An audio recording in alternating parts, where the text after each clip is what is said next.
today with a fantastic input from Dr. Naomi Millner on the topic drones in the forest, ambivalences in high-tech conservation from a political geographic perspective. Before we start with Naomi's input, a few introductory words on our research project. So this is us.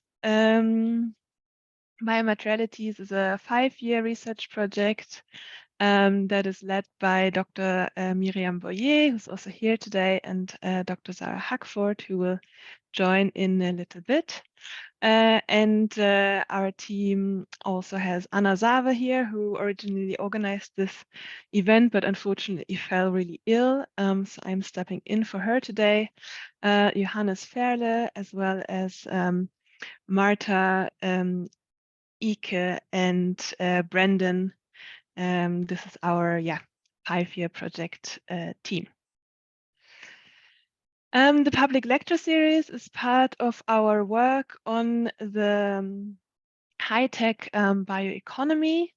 We've already had 2 fantastic events with Aaron Bernanav and a roundtable discussion with Ned Dagneau, Jasper Burns, and Andrea Vetter.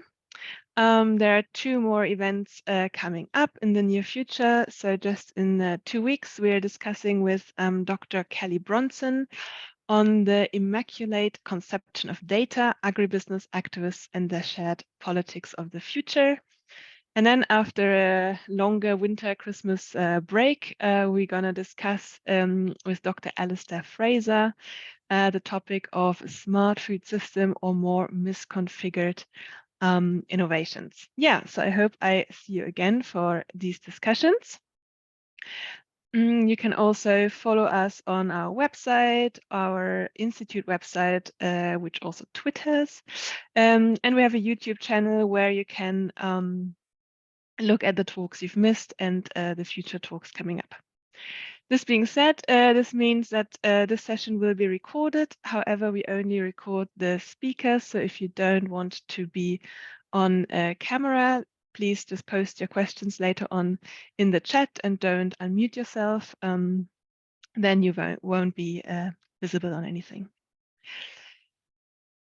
All right, with this little intro, I will now come to the main event of this evening. Namely our guest, Dr. Naomi Millner. She's a senior lecturer in human geography, geographical science at the University of Bristol. She's a political geographer and political ecologist who explores the knowledge politics surrounding the making and management of global environmentalists. In this context, she also investigates changing global agendas for sustainability and changing terrains of conflict. Alongside her academic work, Naomi is active in the Bristol Hospitality Network, a solidarity housing network for asylum seekers, and is a keen community gardener. Her work, among other topics, explores how conservation has become a vehicle for the militarization of conflicted areas, but also how rural communities are using conservation technologies, for example, drones, to defend tenure rights and to articulate other visions of environmental futures, which is, I think, what we are going to hear about today. Naomi is currently involved in interdisciplinary projects in Colombia, Guatemala, and Peru, exploring the use of drones by communities and other actors.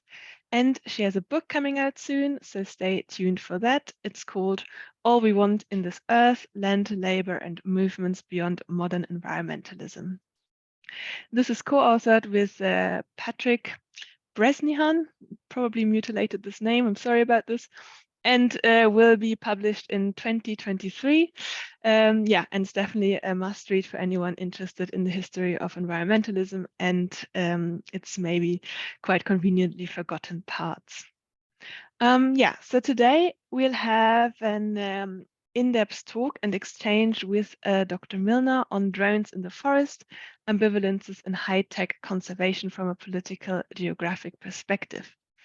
We will start with a lecture from Naomi, and following that we'll have falls du zuhören willst, sufficient time for du kannst ja auch questions.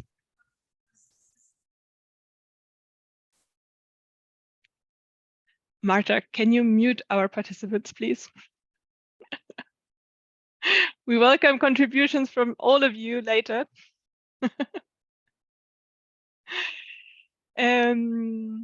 Yes, so again, we will start with a lecture from Naomi, and after that, we will definitely have time for questions and comments from you. You are very welcome to already post questions during the talk in the chat, then we'll have time to take it up later, or of course, after the talk, post them, ask them directly, unmute yourselves, whatever you prefer. Okay, without further ado, Naomi, I'm handing over to you. It's great to have you, and I'm very much looking forward to your talk.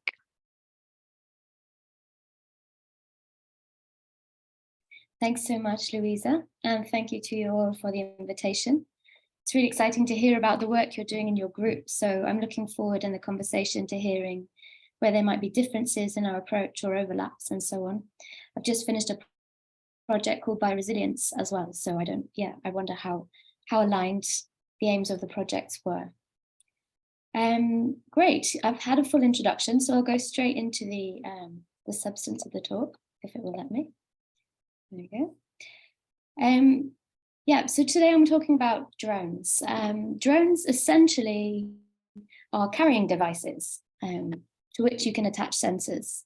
And they've evolved considerably from the machines designed for surveillance warfare we'll all know about as well, to include small hobbyist drones that you might see flying above you in a park. I'm quite annoyed by them. If I see them flying overhead, they have that very distinctive hum. They're lightweight and they're relatively cheap, which means they're being incorporated into a much wider range of uses, especially over the last 10 years. They entered conservation terrain in about 2014, and they're distinct in relation to other conservation technologies because of their capacity to collect dynamic visual footage from a whole range of perspectives not normally possible for the human eye. So that alters the balance of who sees what and who can tell which stories about what. Positioning bodies, seers, and landscapes in new relations, Wright Fish et al. Drones promise to shake up the relation between fact and fiction, and thus they also hold great potential for subversive uses. So I study drones as conservation technologies used for a range of conservation purposes, what they do, but also how they intersect with other dynamics such as militarization in conservation areas, calculative practices, and contestation as well, which is what I'm going to talk about especially today. And I'm going to do that by talking about a case study I worked in for some time in Guatemala. Mainly, I'm going to talk more about the securitization contestation dynamic with drones, but near the end, I'm going to try and draw some more speculative links with the work I know you're doing on technologies in the bioeconomy. The context for my work in Guatemala and Colombia and other sites is not only the making of the carbon forest and nature-based accounting and these other sorts of technologies I'm sure you've been working on in different ways, but the use of conservation technologies to introduce new kinds of surveillance and control, especially into protected areas. So that's the aspect I've been thinking about. But by talking about a concept that geographers call vertical politics or volumetrics, thinking about the volume of space and environments, I also want to suggest that drones introduce new possibilities for contestation and resistance, precisely because they offer the potential to alter the composition of the aerial view, the view from above, and who gets to command it. So what is a drone? In simple terms, a drone always comprises a few fundamental components, whether they are fixed wing type, like an aeroplane, or a rotary type, more like a helicopter. They have an airframe, a power source, and a motor, a flight controller, including a radio transmitter and a navigation system, and often an autopilot. And then in addition to the drone itself, the wider infrastructure and infrastructure is a key term for us in political ecologies for thinking about what drones are, includes a ground control station and a communications link, usually a tablet or smartphone and a remote controller. If an autopilot is being used, then also included are the mission planning and piloting applications used to conduct the flights, but they can be very small on a smartphone. Conservation drones, as I've mentioned, are generally small and light, with simple travel ranges and sensory capacities, and they're also relatively inexpensive compared to other conservation tech, although they do cost money. Smaller drones mean shorter flight times and lower flight altitudes. Fixed-wing drones, like the ones on the screen right now, can increase coverage to tens of kilometers squared or more, but they aren't always that useful in forested area because they can get caught in the canopy. So mostly you'll see the rotary type or the combination type in the photos of my own fieldwork. Partly because of their cheapness and adaptability, the use of drones for conservation has increased dramatically over the last decade, mainly in relation to land classification mapping, surveying the density and distribution of wildlife, including monitoring forest cover, and detecting people, illegal forest crime, for example, illegal forest timber cutting or poaching. But they can also be used for forms of counter mapping, following in longer traditions of participatory cartography, which now uses GIS technologies as well, which aim to supplement or contest official maps by presenting customary or local knowledges and producing evidence that can be presented to other actors.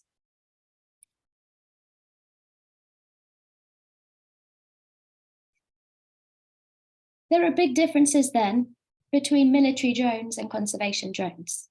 The former are much larger and can fly for up to 24 hours at a time, whereas the latter could even land in the palm of your hand.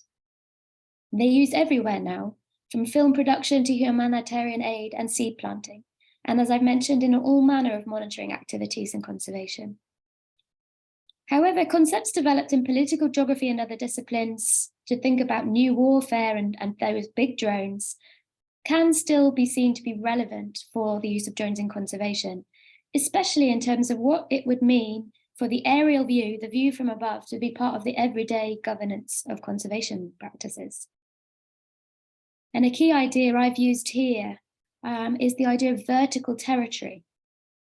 So that's the idea that geopolitical power struggles today take place not just on two-dimensional maps or by blocking flows on the ground, or even by thinking about environments in terms of maps, but through forms of aerial navigation, creating aerial boundaries and rules about who can fly where, and forms of monitoring that make use of height and volume. This leads to a concept of volumetrics, thinking about space not just on the ground, but in terms of how it's produced, in terms of a sense of feeling and breadth and height.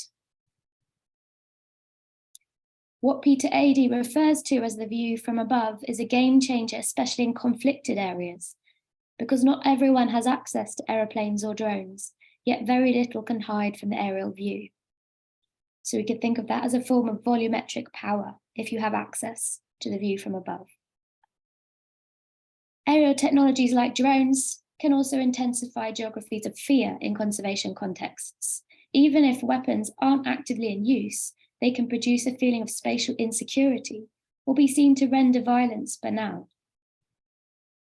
But also with drones, there's the capacity to see and collect imagery about people, which is where it becomes political, especially, because that can later be used to incriminate people, rightly or wrongly. This is what Chris Sambrook calls human bycatch, catching humans in camera traps, for example, by accident. And my colleague Trishant's work, Trishant Simlai, is published there with his supervisor, Chris Sambrook, is a really important example of how drones and other technologies were used on purpose for fear-mongering in a conservation area in India. So the threat of being captured on a drone was part of how park rangers kept their control over that space.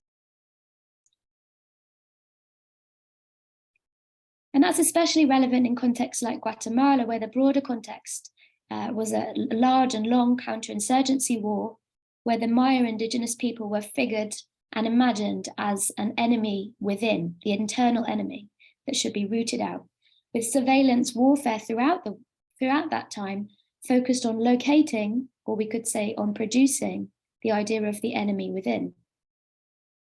And that racialized policing does seem to transfer across to conservation rather smoothly.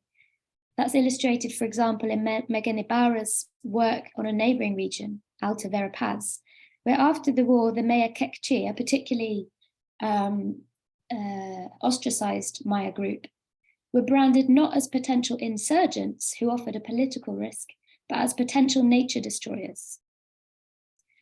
So the argument now, and you can hear the biopolitical resonance here, was that they needed to be controlled for nature's sake. That allowed the government to continue containing and pushing out that group with the support of international actors, including the World Bank. And they were mainly framed in that way because of their agricultural practices. They use Swidden agriculture, which involves rotational burning and can be seen as nomadic. So that was contrasted with new global forms of conservation that were static and could be measured more easily. So the way that leads to new rounds of militarization, the authorization of the army, helicopters, military to enter park spaces and new boundaries is called green securitization in political ecology literature, or green militarization. And the green in that case is in many cases just a pretext for geopolitical maneuvering. But of course, conservation schemes are going on within that bracket as well.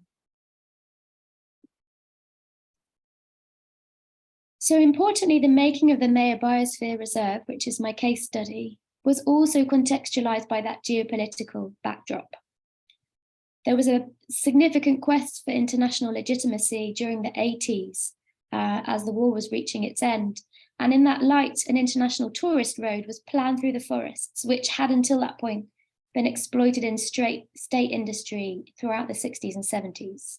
Although since the 20s, especially migrants and other groups were living there and extracting non-timber products, such as chicle, which is an organic gum.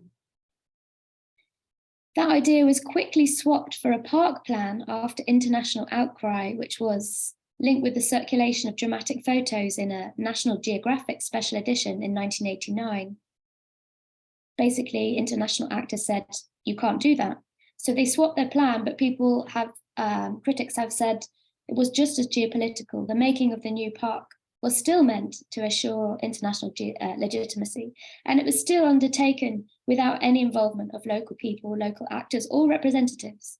In the new State Department, CONAP, created in 1980, was almost entirely made up of forestry, industry representatives and commercial representatives, with only one NGO and no community representatives. So as you can imagine, there was high conflict initially. Some studies found that in the first few years of the reserve, even 5 years in, the majority of indigenous groups, new migrants, etc. in the area didn't even know the reserve existed, let alone what the new rules were. The new regulations were also relatively impossible to meet for communities who'd never been involved in forestry and had never worked together in their community areas. So two concessions in particular were cancelled early on in militaristic fashion, with the president arriving in a helicopter to shut everything down. And that space itself was turned into a conservation outpost, military conservation outpost. So with that conflict ongoing, there was also movements from below, and Forest-Based Association ACOFOP was created in the late 1990s by social movements and local leaders, mainly to mediate between the new government department and the local communities, to mean that they could meet the new rules, set up cooperatives, acquire concessions. Concessions are the right to manage the land according to international law and to extract certain amounts of that timber from a different stand each year that's above a certain diameter. So that's accredited by the Rainforest Foundation. So they wanted to mediate between those rules and the communities, and then also change the rules where they were overly strict.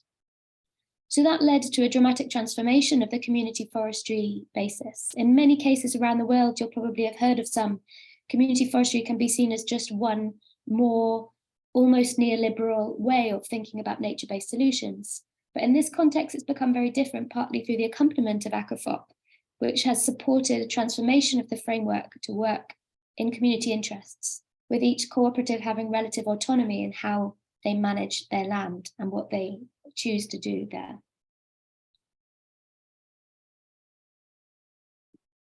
So here is a map of the area. It's stayed relatively stable since it was first zoned. The multiple use zone is where the community concessions are. There are also core protected zones where forestry can't take place and a buffer zone in between. And these are the main forest concessions. Those in brown are the community concessions that still exist, and they're being in process of renewal over the past few years because the concessions are 25 to 40 years. The pink ones are 2 cancelled ones that were never renewed, and the blue ones are industrial concessions. So monitoring technologies were being used from state-based perspectives in the making of maps, etc., but they were particularly introduced in this area more through ACOFOP, through the specific objective of protecting their right to land once they got the concessions. And that's because threats continued to that right to land long after those management plans began. As early as 2001, a consortium of a US-based archaeological actor whose company is supported by petrochemical interests, started to make the claim that they weren't managing the forests effectively and it would be better turned into an eco-park. So that's a kind of much more neoliberal model for managing forest that he was putting forwards based around ideas like natural capital, the value of the land, and how that would be increased through the development of a touristic infrastructure to visit the ruins. But that plan would have seen at least 4 concessions cancelled. So ACOFOP began to work on developing monitoring technologies using participatory formats developed elsewhere to produce information about the work that they were doing. So the aim was twofold. On the one hand, to improve conservation practices and do it more effectively, but on the other, to be able to produce visual evidence of what they were doing, to be able to contest the stories being told about them. And I'll come back to that idea a little bit later on. So through these strategies and broader alliance building in May 2005, the decree that would have authorized the creation of a new park was revoked. But those threats have continued, both by that consortium that's still working now to put forward its own idea of a Mirador Park, but also through other threats such as palm oil speculation and building projects. So on the screen, you can see a kind of GIS type map that was produced in 2017 as part of those efforts. Those in dark green are the community concessions, and the red dots are fires. So you can see a much lower incidence of fire where the community management plans are in play. And then this is a more sophisticated map produced more recently on a shorter time frame to show the same thing. So the broader context for the forms of dispossession and threats associated with them can be linked with the emergence of what we could call a model for global conservation, global blueprints for doing things, indicators for measuring them, ways of assessing whether they're happening or not, but also new funding circuits where international organizations play a rising role and have a rising influence. This intro page to global conservation looks quite innocent in that regard. It tells us the different species that need protecting, it invites us to donate our money so that we can protect the future of the broader area in the Mirador area. And also it tries to encourage us to support their campaign to introduce hundreds more military rangers into the area to be able to survey the park and locate potential threats. But what we notice when we zoom in to this area is the maps they're using are not the same maps of the Biosphere Reserve as those used by community foresters or even by the National Forest Department. They've created their own maps using GIS software, which represent not how the park is now, but how it could be. They present it as an entity, as something that already exists. But when we look a little bit more closely, we can see it's proposed. So there's an interesting maneuvering around map making, presenting visual imagery already in play.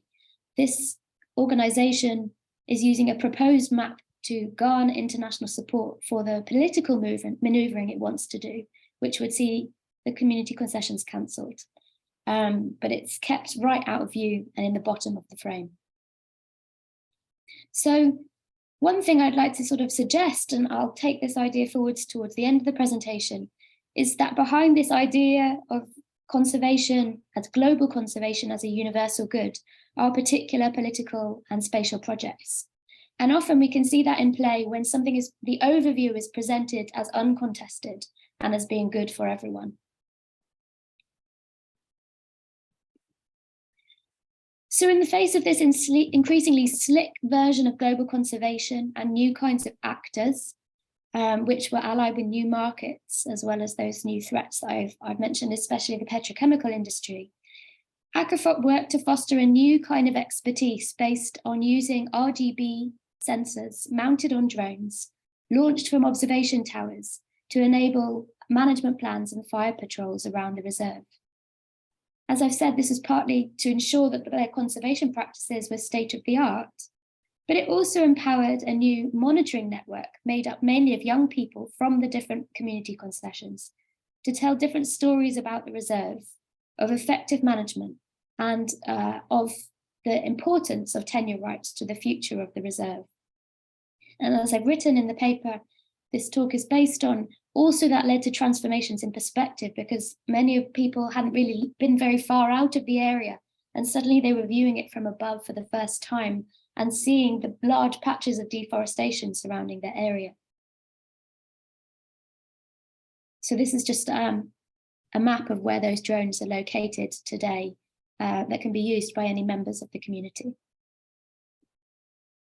And these are the three main types of drones. Originally, they built their own drones, and they learned to do that through exchange with indigenous groups of Panama. But today, these kit drones are relatively cheap to acquire, and then the main ones being used.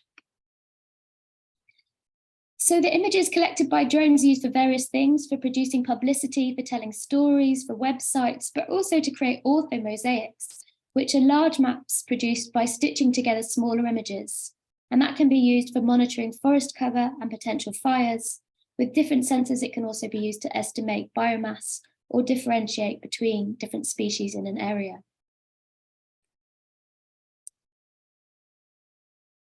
And on the screen are just some examples produced by ACOFOP of the kind of jobs they use drones to do.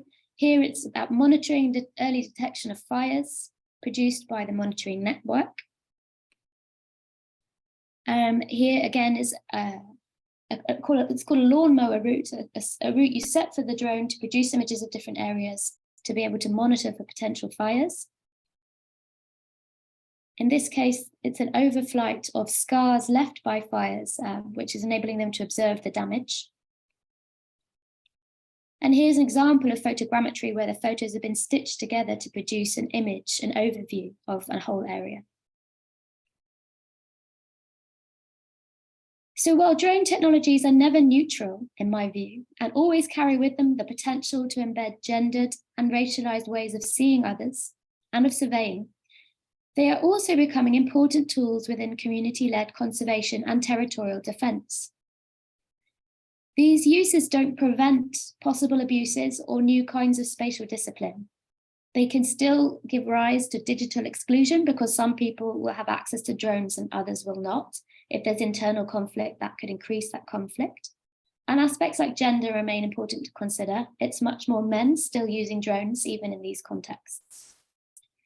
However, in this infrastructuring of drones with forest, or forest with drones, we can see consolidating not only what we might call the disembodied master view from above, but the possibility for situated and embodied forms of witnessing that multiply the potential to assert claims of authority and contest the truth being told by official maps, and to make that truth contestable in many ways.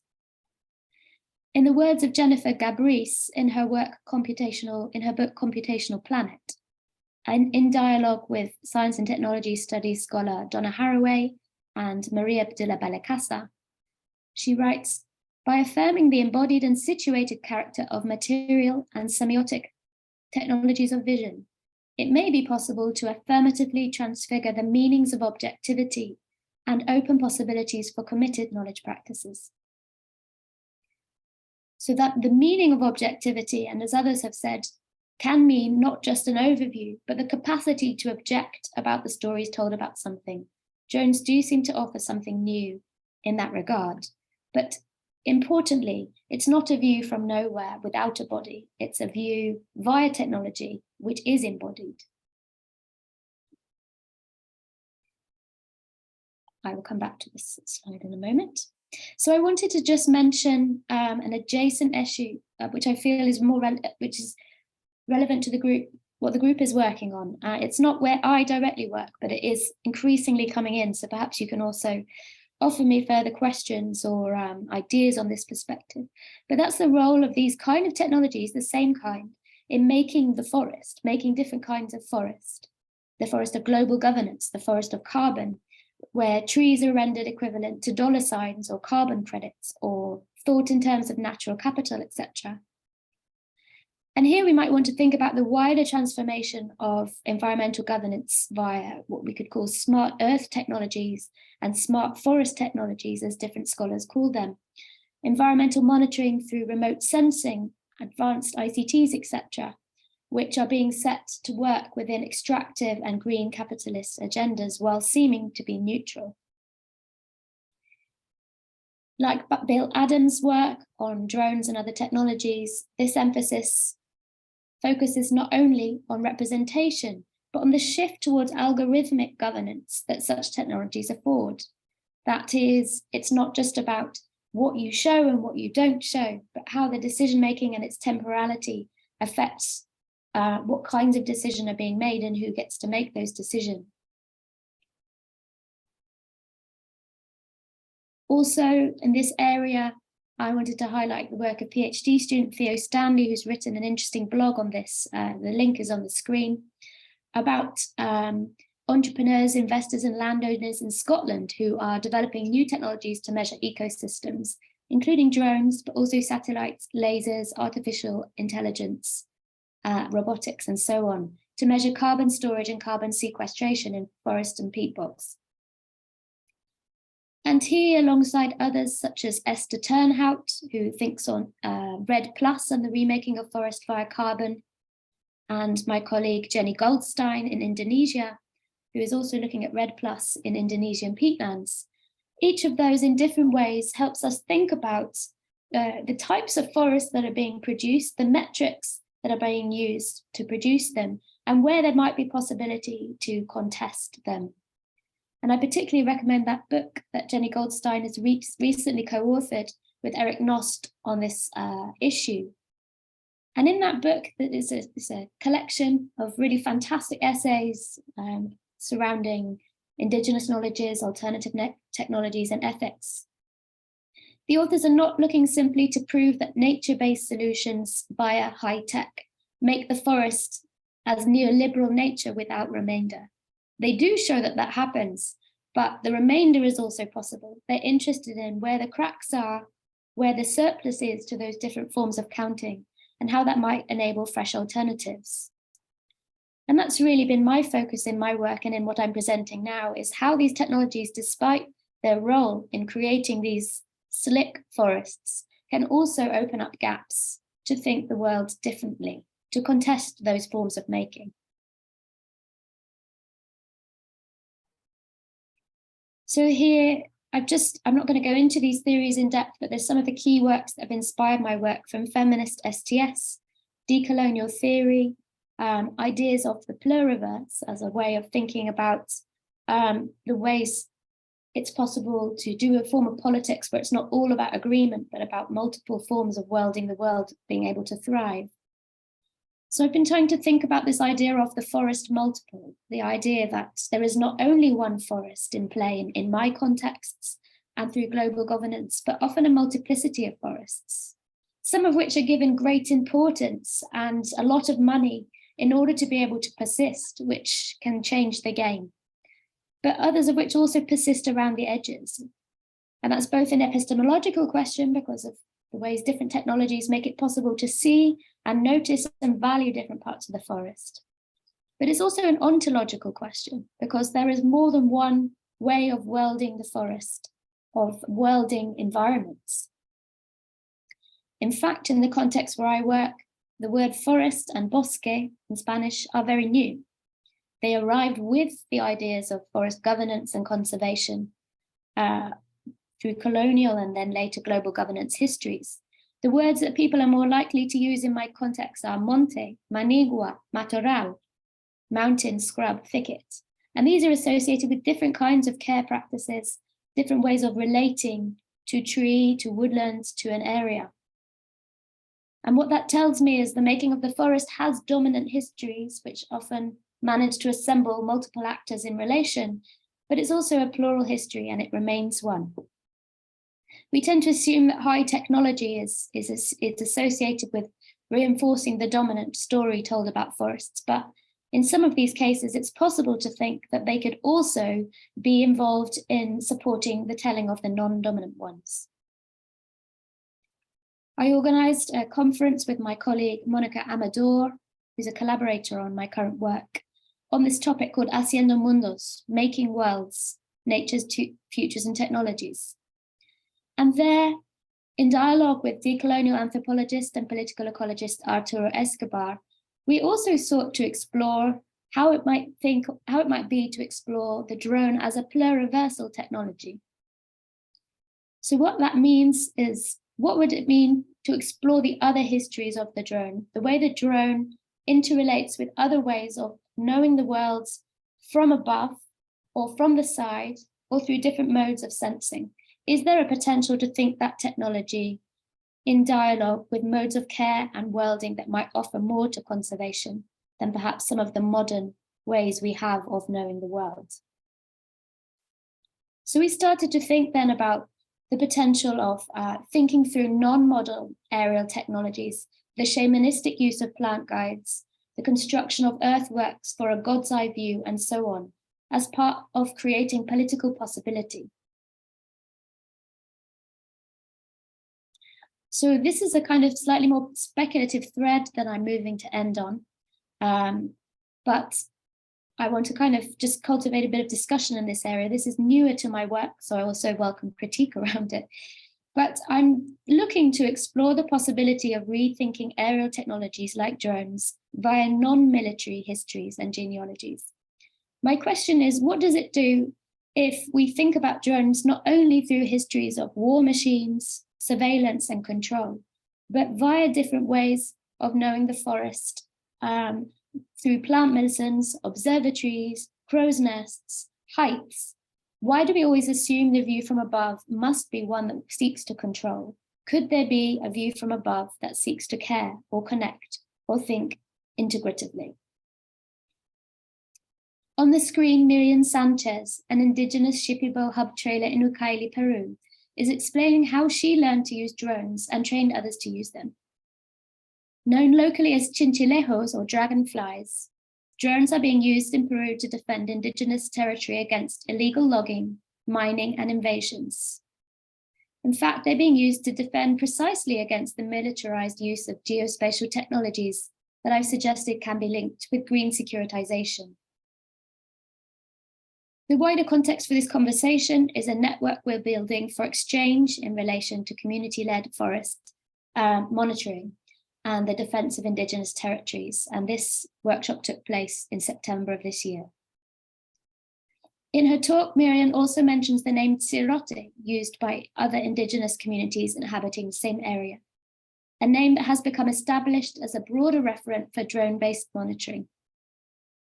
Tsirote is an Asa Ninja word referring to a forest bird that sings so loudly the entire community knows it's there.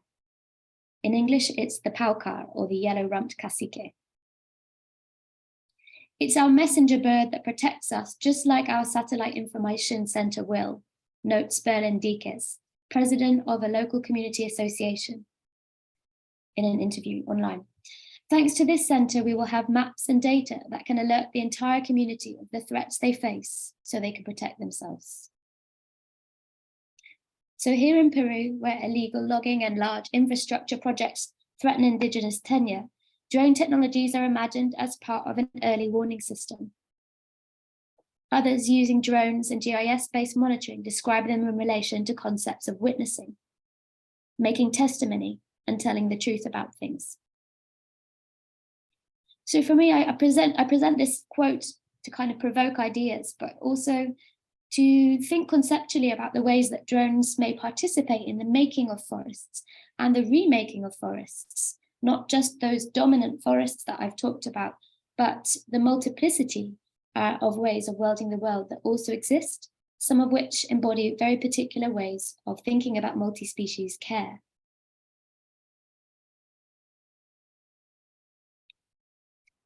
So Miriam was speaking at an event we organized in September in Flores. I mentioned a site where I've worked since 2014 alongside Aquafop.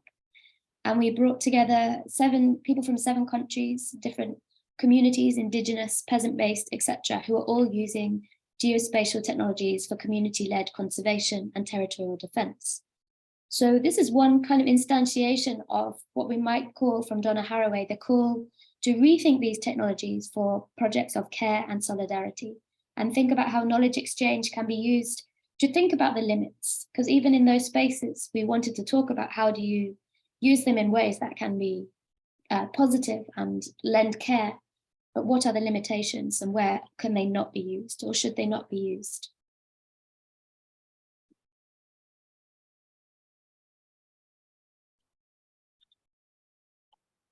So in the wider work that I'm doing beyond that moment, I have sought to go on thinking about these alternative aerial technologies. There are other ethnographic moments that I can recall where it was clear that more than one world is at stake. In Peru, for example, I have another interview where people were talking about the way that earthworks were created from the God's eye view, and they described drones as being a bit like gods for them, and that provoked a discussion. My PhD student, Ben, also had a really interesting experience where people were telling him why drones were going down in a sacred burial site because of the fact that they wouldn't be able to cross it with a drone unless they asked permission in a ceremonial way. And also on the screen is a site called Washak Tun, which is a community concession. This is an important observatory that's been established hundreds of years ago by indigenous Maya. And it's also a reference point for the community when they were talking about drones and different forms of observation that were possible. Several of the older members of the community drew connections between the images created by drones and the astronomical vision of the observatory in that ruined form. And this is leading to a new project, which I'm just in the process of developing at the moment, where we are starting to look at how geospatial technologies, including drones, but also LiDAR tech, could be part of creating alternative visions of the forest. So our second case study that we're going to bring in dialogue with Guatemala is Guaviare in the Amazon. There are overlapping histories between the 2 cases in terms of the history of forest governance, but also conflict, but also divergences. Community forestry is still just emerging here, while it's very established in Guatemala. And it's an incipient component of this case study that we are looking at other examples of material culture from hundreds of years ago, in this case, thousands of years ago, that may give us some clues about the aerial view of the past and how to tell different stories about drones that don't begin with military technologies. So here I've given an example of some cave paintings we were able to visit this summer. And we explored with the local community, do you think about these as aerial technologies? Because as you can see from the picture on the left, there's ideas that this is somebody climbing a ladder or a vine to be able to do the paintings. Others think it was taking plant medicine that allowed them to fly so high to be able to paint them.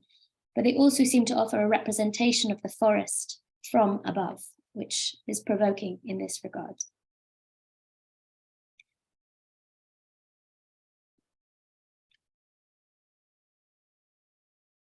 So in concluding, I'd like to return to think about, via feminist science studies, Donna Haraway is an important interlocutor for the work that I'm trying to do here, but also I put a link to some work in the same area from feminist digital geographies to think what aerial technologies offer in contexts where forests are quite saturated or overdetermined by particular ways of framing them and valuing what counts within them, whether we're talking about the carbon forest or the military forest, or the ecotouristic reserve.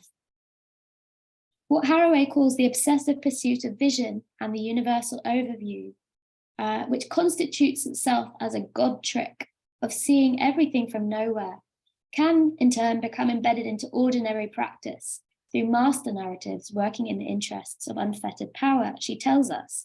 This seems to be happening in many examples of global conservation in the form that I've mentioned.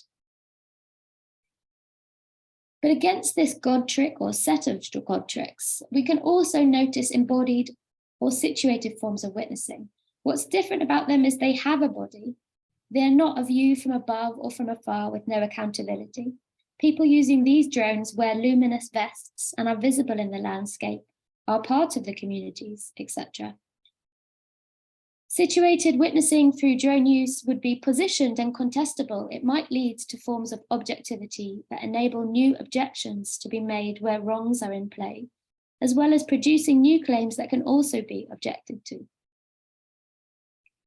As such, and as far as it's accompanied by and threaded through with care and solidarity, using drones in conservation may enable justice practices to multiply within conservation, opening new speech positions, recalibrating what counts as spatial authority, and exerting friction on the grip of the universal overview in spatial claims. And this is what some colleagues call data justice. These justice practices take place precisely by reclaiming and enacting forms of vertical power, not by avoiding them, and they reassemble the vertical in the process. We often think about movements from below as needing to contest power from above. The idea of resistance is often that it's what comes from below. But by reclaiming the view from above, we may be able to imagine or create a form of volumetrics that contests the universal overview by represencing parts that have been excluded. And I'll stop there.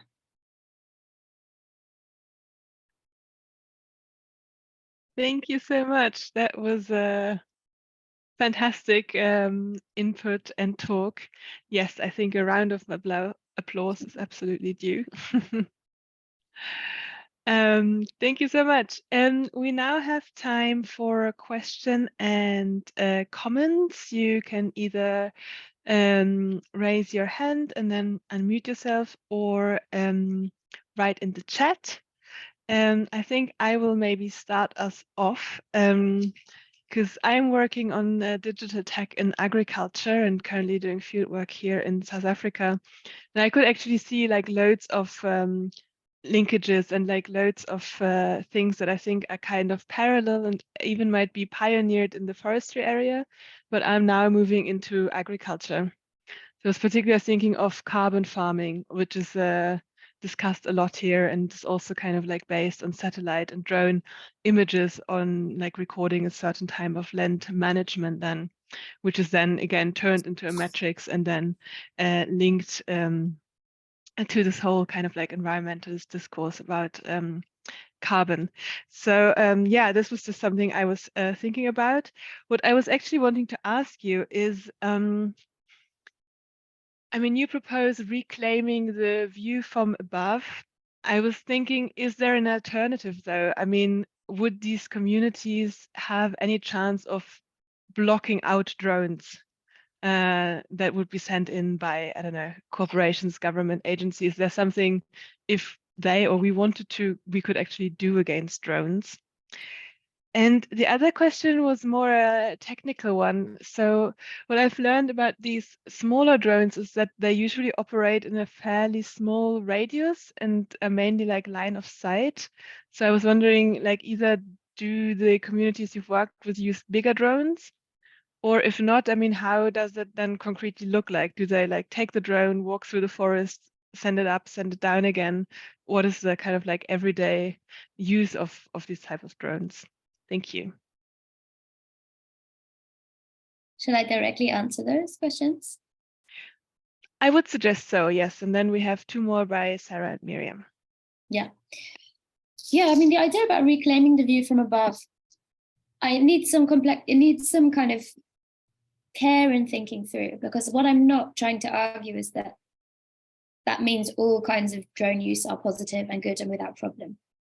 I think what I'm trying to do is to a lot of the work I was reading in the social sciences early on was quite critical of drones and of the aerial view, and rightly so. There's some really wonderful work in surveillance studies and around that, sort of looking at the ways that, even if it's a banal form of looking, it can reinforce stereotypes about places and about people, because digital technologies have a way of producing imagery that looks objective but can interplay with assumptions that we have and so on. And in terms of the area of poaching, there's a lot of really important work that shows how problematic that has been in terms of racialization as well. So I think there's definitely areas to be really aware of. At the same time, in that network meeting I told you about, we were trying to think through, like, what would it take to establish kind of community aerial rights, to mean that it's simpler for communities to fly drones in their own areas, but harder for other people to fly there. And I think that's the kind of relationality that will need to be thought through if we are doing that reclaiming. I want to push against the idea of rejecting these technologies wholesale. I still don't really like drones, even though I work on them, but I can see that the kind of thing they're able to do is quite unique. The kind of aerial lift carrying a sensor is a very interesting thing to be able to do. But then it comes back to questions of territoriality and how that is governed. And actually, some of the contestation claims that are being made are contestation claims about territory. They're about saying, actually, territory is different than you've imagined it, or this is our land and this is how we've used it.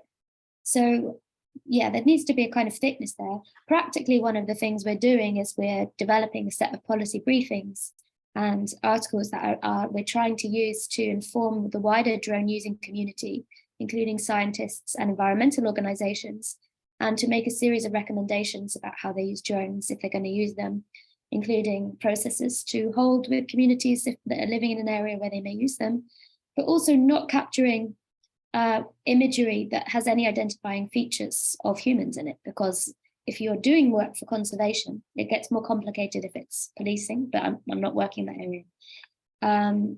If you don't have any imagery with humans in it, it's a lot less complicated. So that's the kind of thing we're trying to do together. And what was the second question? Was about spatial extent. Yeah, the three types of drones that I mentioned are the most popular because they probably counterbalance price against distance in terms of what they can do. So they can go pretty far. I mean, they can probably, I'm estimating, I could look it up, but they can fly for about 20 minutes-ish. And in that time, you can get one of those blocks that I showed you. I can put it on the screen again if you want, like a kind of, you can you auto program the drone so it flies off and it produces an imagery that creates a block.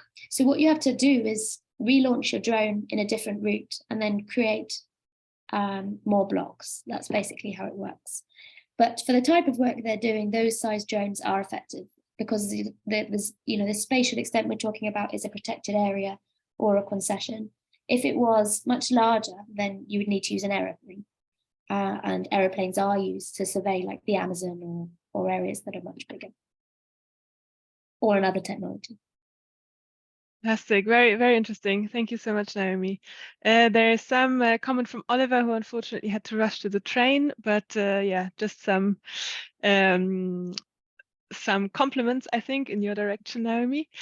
Next questions by Miriam. Well, thanks, Naomi, for your very interesting talk. I actually had two questions. The first one was, I was wondering if you could say something more about the work that you did with the communities to try to reimagine the drone situation and what kinds of changes they were really thinking about. I mean, were they thinking about maybe changing the sensors to sense then different things, or are they thinking, based on what you said, sort of like the fact that the drones were designed by military use and other uses that maybe are already built into the design? What kinds of things were they thinking about was the first question I had. And the second question was along the lines that Luisa already asked about this resistance or contestation from above, because it seems to me that what you showed about the drones, but also about the maps, which is the second sort of important technology that was being shown in actually what you presented, is that they kind of highlight social relations that are already there. And so I'm guessing that this issue of whether this concentration from above is possible really depends on power relations there. And if you could maybe say something about what that looks like in the areas that you're studying. to give a sense of also what kinds of consultations are possible through the technologies that are available. Okay, thank you. Great. Yeah, so in terms of the communities, actually it's quite interesting because when I say the community, there are lots of communities, but when I was talking about the community monitoring network that met in Guatemala, they are actually all groups who are already using geospatial technologies in different ways. So we had some funding to bring together and have a dialogue, share knowledge, share learning, what are the limitations, what are the problems, and so on.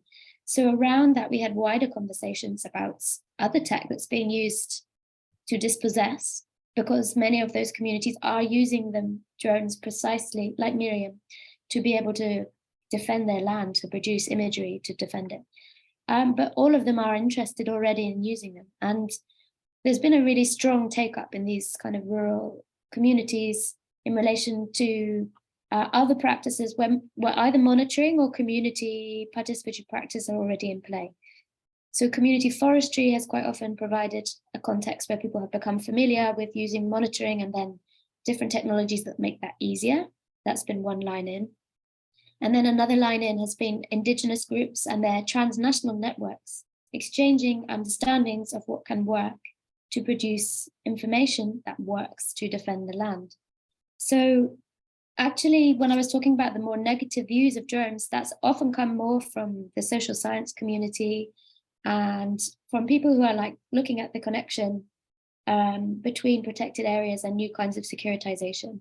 It does require a slightly different perspective to join those things up, but there are defense organizations who are aware of that and are talking about it as well. But the communities in the forest where I've been literally working aren't very suspicious of drones. They kind of mostly like them. Although we had a very interesting storytelling session, which I didn't organize in that Guatemala meeting, which was about accidents and when did something go wrong.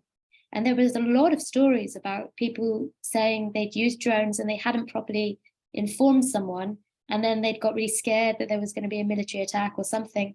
And everyone was laughing, but I was also thinking, these are quite careful people, but these things are still happening. So to link to your point about maps, yeah, I suppose one point I might make there is there's a feminist body of work that uses the understanding of altered geopolitics to think about this work. So it's the idea that technologies like map making, cartography, GIS, drones, etc., can all be used to serve particular power interests and relations. And where you have a lot of leverage, you can often, create those particular forms of maps. They've been tended to be talked about as statist ways of seeing before, although I think in my context, the role of a state is really changing. So we might need a different name for it. But those kind of dominant ways of representing space that represent particular interests. And altered geopolitics seeks to globalize on different terms. So it's not trying to be super, super local and only create knowledge for that context. It's also trying to create context that's valid, that moves, that can be understood by others. And it does it via other networks. As I just mentioned, transnational networks between indigenous groups, between universities and indigenous groups who use technologies, and so on. So it's a little bit problematic because it then reinscribes that binary of like what's geopolitics and what's altered geopolitics. But what I like about it is it gets beyond the idea of the local versus the global and helps us think about maybe contestation needs to be about other kinds of connection.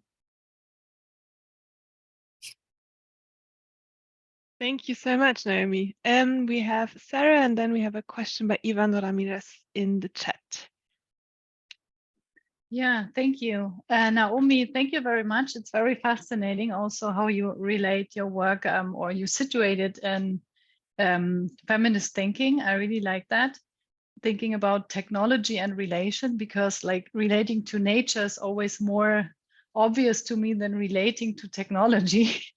So I really like that. And as Louisa, I'm working more on agriculture as a field where high-tech is used, developed. And my question would be, who are in your empirical field, who are the actors of this contestation? I mean, I know it's the communities, but what kind of communities are there?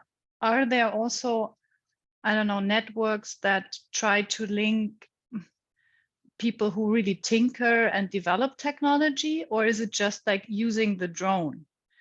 I don't know how you get my point, but in agriculture, it's maybe also because there are partly more complex technologies, like which involve a bit much more hardware and software than drones. I'm not sure about that because I don't know drones so well, but there it's really a question of, are you able to tinker and to like appropriate these technology or not? And there's a kind of knowledge required and so on. And how is this in the case of drones? I mean, are these like very technology affine communities who now use this for different struggles? Or is it, are these communities already engaged in struggles about land and now just discovered a technological tool for that? I mean, who are the actors of this emancipatory use? What kind of communities are they? Maybe you can elaborate that's a good question. So in each context, there's a different history of struggle. And as I was kind of seeking to show through the case study, in some ways, the kind of struggles that are ongoing in the Mayer Biosphere Reserve have more than a 25-year history. And they have emerged from a clash between US-based archaeology interests, which have particular ways of framing conservation spaces in relation to heritage. We could question the new term of biocultural heritage, which is being used a lot in these sorts of areas to kind of say, there is the humans and there is the nature, and this is going to do both. But often the ways that they are being pushed forwards is actually connected with economic interests and knowledge interests that would take that outside the country to another place and bring tourists in. That's something I guess you can associate with some of these more neoliberal forms of selling nature to save it, making money out of particular ways of caring for the forest. So the kinds of resistance that I'm looking at are often actually being led by mediating organizations, forest-based organizations, second-tier organizations, rural associations, social movements, but they often act in alliance with global organizations, the UNFEO, USAID, Ford Foundation. Some of the big money for the exchanges came from those actors. So the initial exchange between Panama was one of the first places to use drones in association with indigenous organizations and against potential threats. They developed a lot of expertise. And then some of the initial exchanges were facilitated through USAID and Ford funded activities. They can sometimes get that funding because of the technological aspect and because it's linked with conservation. But the influence of indigenous and mediating organizations has also meant that that can be directed not only towards conservation, but territorial defense. So that would say is a kind of common thread. There's also, I think in one of my slides, I had a reference to the work by Jaime Paneque Galvez. And with his team, they are drone engineers and scientists and so on. And they've worked directly with groups around Latin America who are facing particular challenges in terms of conservation and territorial defense. And then they do sort of trainings, but also think through the social side at the same time. So I guess the answer is there are lots of quite hybrid collectives that are giving rise to this new kind of expertise. They're not the same in each place, but they are increasingly in dialogue with each other. Don't know if that answers your question. Amazing, thank you, Naomi. Now we have quite a couple of questions, so I would suggest maybe we group them together, if that's okay. Yeah. So there are two questions in the chat, which I will just read out, and then we have two more questions from C.A. Lopez and Johannes.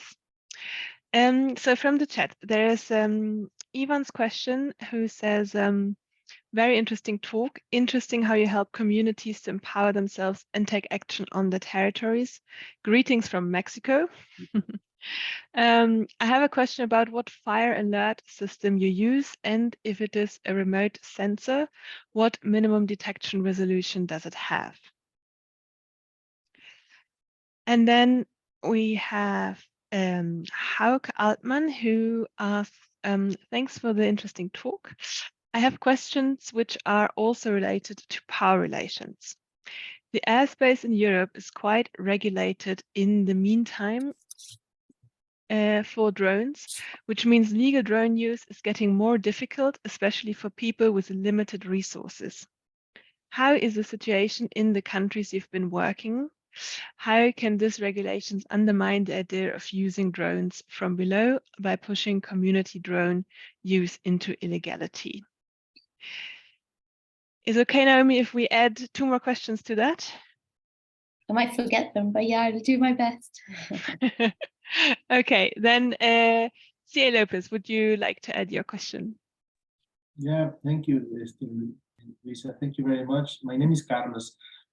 Sorry. And I'm also, yeah, no, it's okay. I think my username here in Zoom, it says actually C.A. Lopez. I just realized that.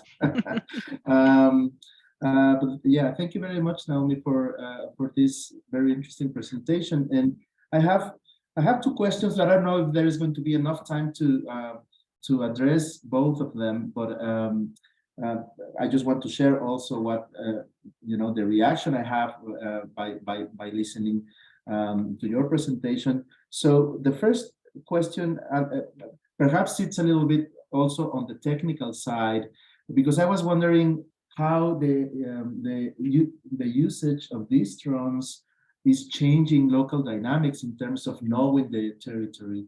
I don't know, like. For instance, how is data stored, and who stores the data, and what do they do with the data, and how it is changing? If the change is dramatically, it's a heavy change in the view of communities about the territories. If it is something really different in the way of understanding, their relationships with the communities, or it's just like an additional tool that helps them in some way or another. So I think that's one of the questions. And the other one, I noticed also a couple of reference you made to Haraway's work, and I just came about knowing about her. I didn't know her just the last week. I think I was reading I was making a set of readings, and so I was wondering if there is time, of course, or perhaps you have a suggestion or an advice as to how Haraway's work can be utilized in as a framework to understanding technologies and communities and so on. So I am interested in seeing how that can be done. So yes, I think I'll leave it. I leave it there. Okay, thank you. These were quite a lot of questions. So Johannes, I'm going to push you into the next round, I'm afraid. Sorry for that. Could you just repeat the last sentence, because it just blurred for a second, about what the communities are doing in relation to Haraway? Carlos, I think. Yeah, because you made a couple of references to Haraway's work. Yeah, so I was just wondering how her framework could be utilized in understanding the relations of communities with technologies and their territories, or why is it that you are going to her framework to help explain what is going on? Okay, great. Such rich questions. Thank you so much. I hope I do them justice. So the first question, which was the first one? Was it about regulation, or was one before that? Or I think the first one was about fire alert systems. That's right. Yeah. Okay. I mean, the basic answer is there are lots of different possible applications you can use. If you just Google applications to be used for planning flights and so on, you can get a whole multiplicity of different packages. There was a lot of exchange about this at the network I was at, and some of them were swapping which one is the best for which kind of task, and then how much does it cost per year. And I can dig out that material if you're interested and give the list of the programs. It's not something I've got right to hand. Each one offers a different kind of capacity, so it would be chosen according to particular tasks. The ones that I showed you were produced in a particular form of mapping where you can combine GIS data imported sometimes through Google Earth or other big mapping systems to plot your route, and then for the fire monitoring, for example, you can say, please drone go along this route and collect images all the way. And you can regulate how often it picks up images and what scale they are. And then you will compose them again. I think I showed one example of that on the screen. So there's a limitless possibility now with this kind of thing, but it makes it very useful for exactly this scale of work.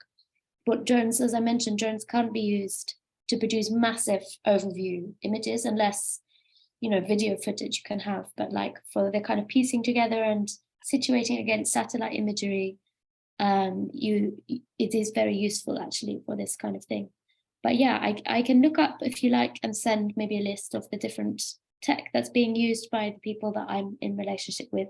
But the technical area isn't my main area of expertise. So I would be literally saying what other people use. But fire monitoring was one of the activities in common between all the different groups I spoke to.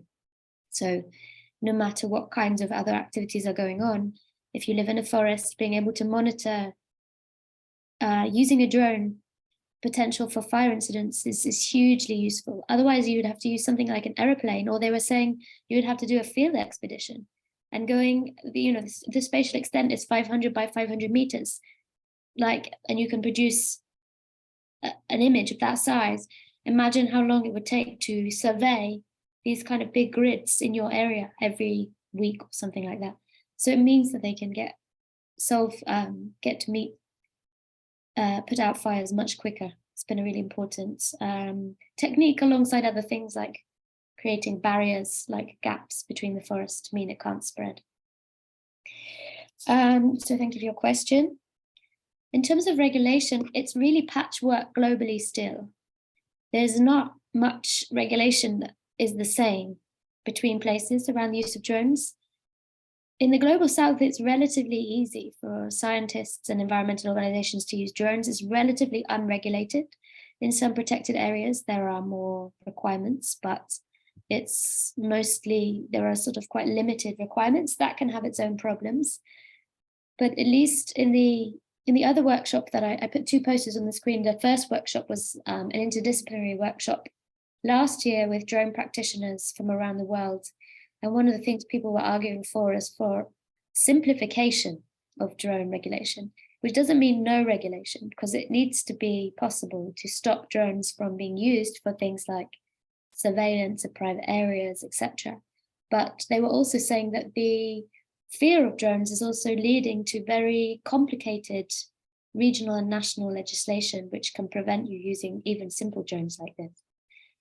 Mostly it's kind of to do with how high you fly the drone as well, because obviously there's a limit. It could reach airspace where airplanes fly, and that would be problematic. So there's usually a kind of hard limit on how high you can fly drones. And in protected areas, there's often limits about how close you can fly to animals and so on. There's a whole separate literature on animal responses to drones and how to fly drones in areas where there are lots of birds and that kind of thing, which is something I learned a lot through my biology colleagues and so on.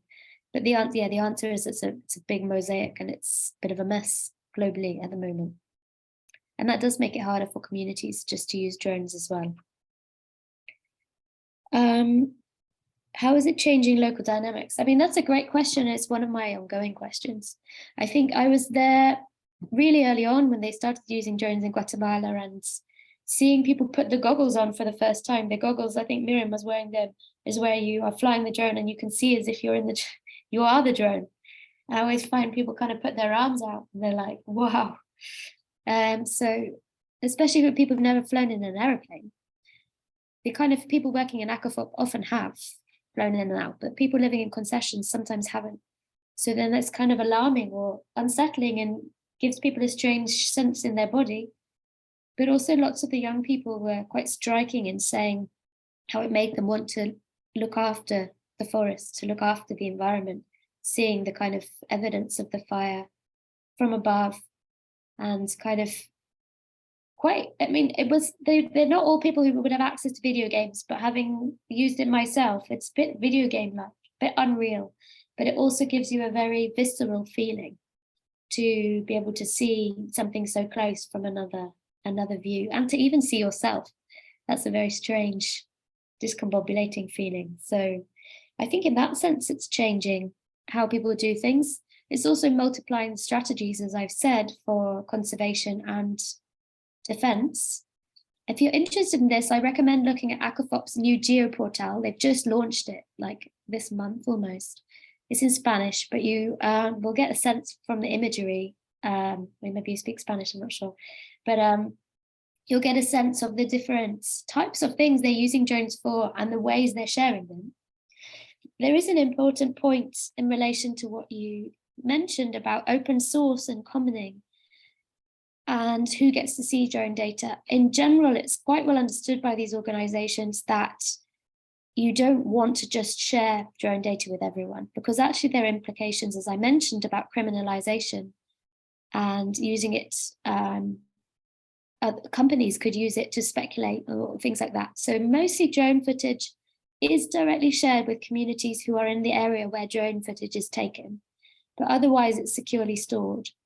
But the maps made with drones are usually put on open platforms and made available for anyone to use.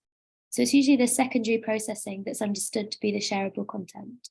And that's quite important, actually. And it's also in the recommendations we're making, because there is some traffic in places like Colombia between the military, between coca eradication police and conservation bodies, and that can start to be really problematic. Donna Haraway, the simplest answer I've got to this is her earlier work uses the cyborg as a metaphor, a figure, for ways that life was getting shut down and saturated by the military complex in combination with science and tech. And cyborg is a figure that comes from the Cold War. It's pretty depressing. It's quite hard to imagine hope. But her whole point is, from a feminist ethos, not to abandon high tech to the military, but to reclaim it, and to see that technologies can be used in positive ends, that they're a how, essentially. So for her, the cyborg becomes an image for reclaimed technology for purposes of care and solidarity. What does it mean to use technologies to create new ways of living in the world that are better for people and better for non-humans and so on? So I kind of take that as a provocation for thinking about something like the drone, which also could be seen as a figure coming to us through the military complex with capacities for surveillance. Do we just leave it to that complex, or could it be reclaimed for other uses? It's a bit my provocation, but then how? Because it still retains those capacities. So that's where that comes from. Thank you so much, Naomi. We have one more question by Johannes.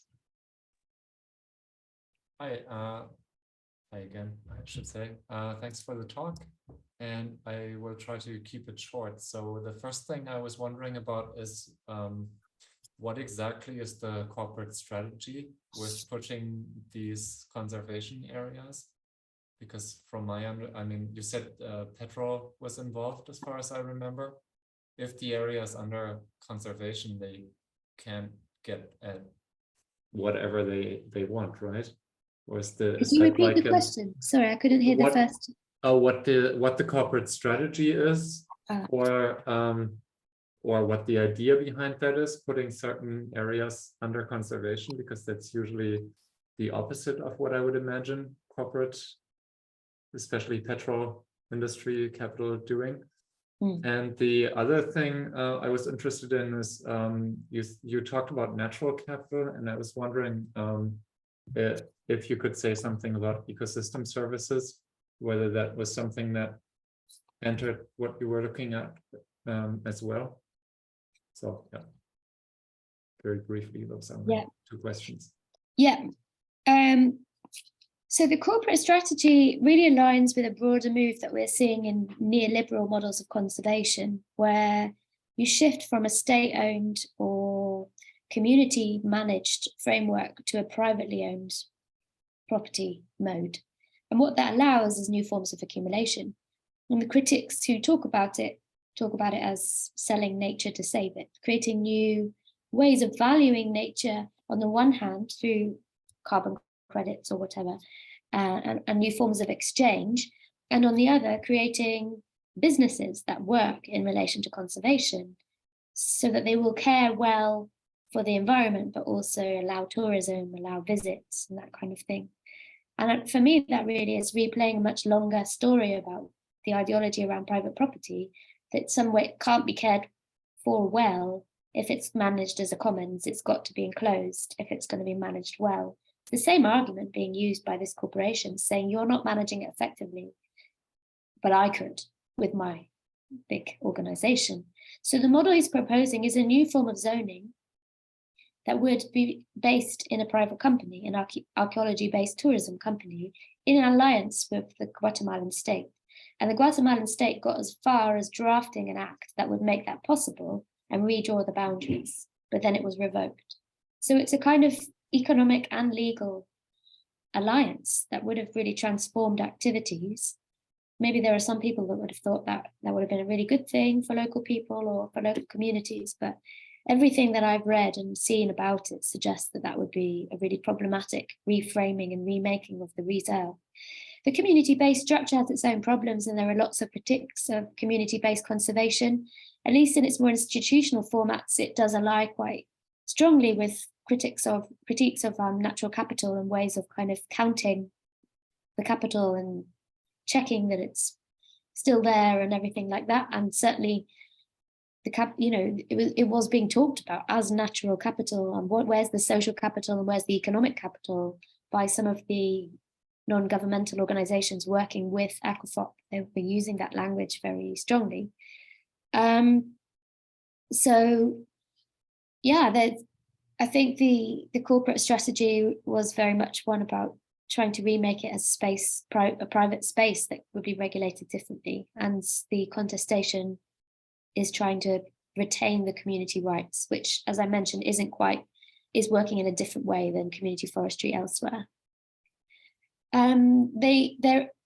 The relationship with REDD+ and ecosystem services is under debate. There definitely are projects in the same area that are administrated by different bodies, so I don't know them so well, but they do exist. And ACOFOP has been for some time debating its relationship with REDD+, and sometimes it's quite positive about participating and working with that framework to think about the forests and how to kind of incentivize positive use. But at other times, they've been quite critical of the way it's been administrated and managed, and it doesn't actually seem to deliver what it promises, which is a different critique than the academic critique, but it's a bit piecemeal still, the way it's imagined. And they seem to want to recruit. ACOFOP were being asked if they would be a REDD+ like advocate, like if they would lead that in their area, and they said no to that. So I think there's a tension there. Now there's a proliferation of organizations working the reserve. So I focused on ACOFOP, but there are a lot of other big conservation organizations like the WWF,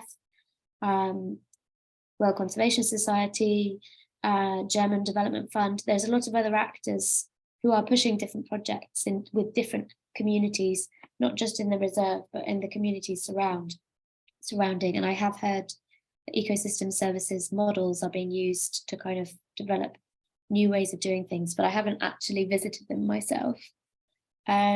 Yeah, so it's certainly a presence, but I think the model they are developing is a little bit suspicious of that still. Amazing. Thank you so much, Naomi, for a fantastic talk and fantastic discussions. Thank you, everybody, for joining tonight. Thank you for great questions and great contributions. Please stay tuned for Naomi's book that's coming out, and that will be mega awesome. And also, if you're interested in further discussions with us around the topic of high-tech and the biomaterialities, we have 2 talks coming up, one in about 2 weeks with Kelly Bronson on data and agriculture, agribusiness activists and their shared politics of the future. That would be great. And then another one end of February with Alistair Fraser, also on digital tech and possible emancipatory technologies for socio-ecological transformation. So yes, thank you again to everybody. Thank you, Naomi, and have a good evening. It was lovely to meet you. Thank you, everybody. And thanks for staying till the end.